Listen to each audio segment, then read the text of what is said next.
දැන් අද ආපහු පැමිණිල්ලක් කරාද මොකක්ද උනේ? දැන් කලින් පැමිණිල්ලක් කරලා තිබුණානේ.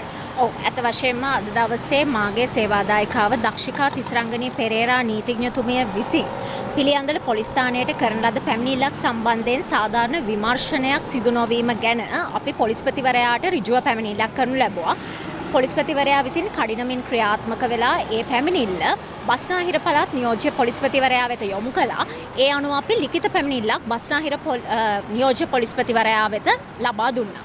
දැන් මේ පැමිණිල්ල ගැන පොඩ්ඩක් අපිට පැහැදිලි කරන්න පුළුවන්ද මොකක් සම්බන්ධද කියන එක? මගේ සේවාදායිකාවගේ ස්වාමි පුරුෂයා පාර්ලිමේන්තු මන්ත්‍රී සුසන්ත දොඩාවත්ත මහතා විසින් මගේ සේවාදායිකාවට අයිති ප්‍රාඩෝ වර්ගයේ ජීප් රථයක් බලෙන් අනවසරයෙන් තබාගෙන සාවද්‍ය පරිහරණය කිරීම සම්බන්ධයෙන් තමයි අපි විසින් මේ පැමිණිල්ල කරනු ලැබුවේ. දැන් ඔබතුමීලා චෝදනා කරන්නේ එතුමාට විතරද තවත් කවුරුත් පාර්ශව ඉන්නවද මේවට? ඒ මහත්මයා විසින් මේ වෙන විටත් මගේ සේවාදායිකාව ඔහුට විරුද්ධව දික්කසාද නඩුවක් ගොනු කරලා තියෙනවා හෝමාගම දිසා අධිකරණයේ කාන්තා අයිතිවාසිකම් සම්බන්ධයෙන් බොහෝ හඬක් නගන පාර්ලිමේන්තු මන්ත්‍රීවරියක් ද සමවිත්තිකාරිය විදිහට නම් කරමින් නමුත් මේ අවස්ථාව වන විට මේ ජීප් රථය මේ පුද්ගලයා මේ පාර්ලිමේන්තු මන්ත්‍රීවරයා විසින් තමන් සන්තකය තබාගෙන සාපරාධී සාවද්‍ය පරිහරණය කිරීම ගැන තමයි අද දවසේ පැමිණිල්ල යොමු කරනු ලැබුවේ. දැන් ඒ පාර්ලිමේන්තු මන්ත්‍රීවරයාක් ඔබතුමන්ලා චෝදනාවට ලක් කරලා තිබේ මේ වාහනේ සම්බන්ධයෙන් නෙමෙයිද? නැහැ වාහනේ සම්බන්ධයෙන් නෙමෙයි. වාහනයෙන් සම්බන්ධයෙන් ඒ පාර්ලිමේන්තු මන්ත්‍රීවරියට චෝදනා ගන්න තරම් තොරතුරු අපිට ලැබිලා නැහැ. නමුත් ඇය දික්කසාද නඩුවේ සමවිත්තිකාරියක් විදිහට අපි නම් කරලා තියෙනවා.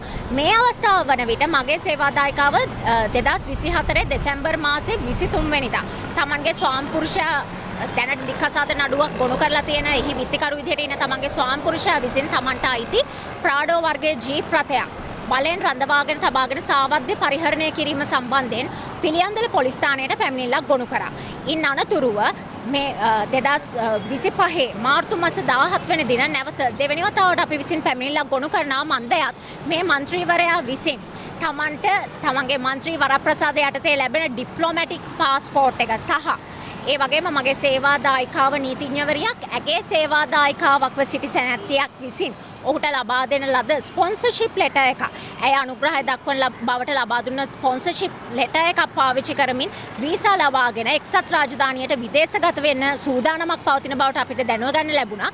ඒ මත අපි නැවතත් පැමිණිල්ලක් කරනවා. මොකද අපිට අයිති ජීප් රථයක්. ඒ ජීප් රථය මේ වෙනකොට කොහෙද තියෙන්නේ කියන්නවත් මගේ සේවාදායිකාව දන්නේ නැහැ. මේ කොහෙ කවුරු විසින් පාවිච්චි කරනවද කියන්න අපි දන්නේ නැහැ. තුන්වන පාර්ශවයකට යම් අවස්ථාවකදී ලබා දුන්නා තියෙන බවටත් අපිට දැනගන්න ලැබුණා. යම් නීති විරෝධී කටයුත්තකට උනත් මේ වාහනේ පාවිච්චි කරන්න පුළුවන්. ඒ සම්බන්ධයෙන් අපිට දැනුමක් නැහැ. ඒ නිසා මේ පුද්ගලයා විදේශගත වීමට පෙර මේ ජීප් රථය අපි භාරයට ලබා ගැනීමේ අවශ්‍යතාවය මත තමයි නැවත වතාවට දෙවෙනි වතාවටත් පැමිණිල්ලක් කරන්නේ. ඒ දෙවෙනි වතාවට කරන පැමිණිල්ලටවත් සාධාරණ විමර්ශනයක් කිරීමට පිළියන්දල පොලිස් ස්ථානයේ ස්ථානාධිපතිවරයා සමත් වෙන්නේ නැහැ.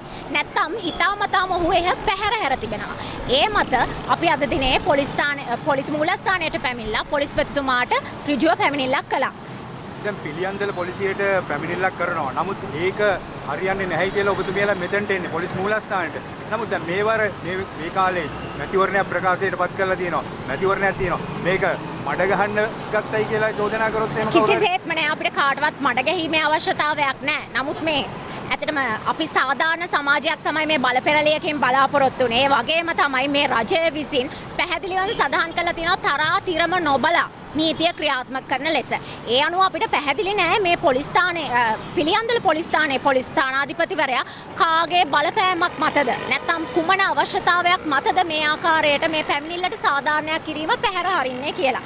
ඒ වගේම මේ මන්ත්‍රීවරයා තමට ලැබුණු මන්ත්‍රී වරප්‍රසාද අවභාවිතා කරමින් ඩිප්ලොමැටික් පාස්පෝර්ට් එකක් පාවිච්චි කරමින් මේ ස්පොන්සර්ෂිප් ලෙටර් එකේ දක්වලා තියෙන පැහැදිලිවම මේ කාන්තාව තමන්ගේ පෙම්වතා විදිහට මේ සුසන්ත දොඩාවත්ත පාර්ලිමේන්තු මන්ත්‍රීවරයා.